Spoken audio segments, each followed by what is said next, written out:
If you're seeing the Outlook authentication failed error, don't worry. In this video, I'm going to show you a simple step-by-step way to fix it so you can get back into Outlook without the constant sign-in loop or login errors. This is a common issue, and in many cases, it happens because of saved browser data, an incorrect password, a conflicting extension, or a two-factor authentication problem. The good news is that these fixes are quick and easy to try. If this video helps, make sure to hit the like button and subscribe for more helpful tech tutorials. Alright, let's jump in. The first thing you should do is clear your browser's cache and cookies.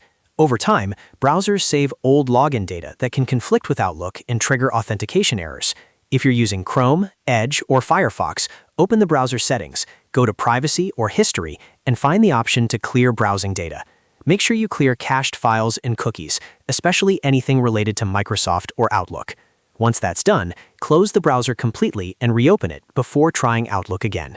If you don't want to clear everything right away, a faster test is to open Outlook in an incognito or private window. This helps you check whether the issue is being caused by stored credentials or browser extensions. If Outlook works in private mode, that's a strong sign the problem is coming from saved browser data or an add-on. Next, verify your password carefully. It sounds simple, but even one wrong character can cause an authentication failure.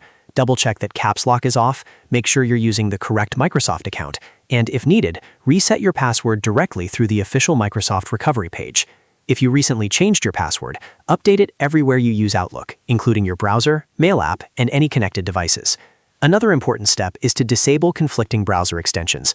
Some extensions, especially privacy tools, ad blockers, password managers, or script blockers, can interfere with Microsoft sign-in pages. Try turning off your extensions one by one, then refresh Outlook and test again. If the error disappears after disabling a specific extension, you found the cause. You can keep that extension off for Outlook or adjust its settings so it no longer blocks Microsoft login pages. Now let's talk about two-factor authentication, or 2FA, because this is another major reason Outlook authentication fails. If your Microsoft account has 2FA enabled, you need to make sure you're completing the verification step properly. Sometimes the browser may be waiting for a code, an app approval, or a backup verification method. Check your Authenticator app, your phone, or your email for the approval request. If you use an app password for older mail clients, make sure that app password is correct and still active. If necessary, sign out of your Microsoft account completely, then sign back in and follow each 2FA prompt carefully. After you've tried these fixes, test Outlook again in a fresh browser session. In most cases, clearing cache and cookies, checking your password, disabling extensions, and handling 2FA correctly will solve the authentication failed error. If you still can't get in, try using a different browser or restarting your computer to remove any temporary session issues. And if this tutorial helped you fix the problem, please hit like and subscribe for more quick and easy troubleshooting guides. Thanks for watching, and I'll see you in the next one.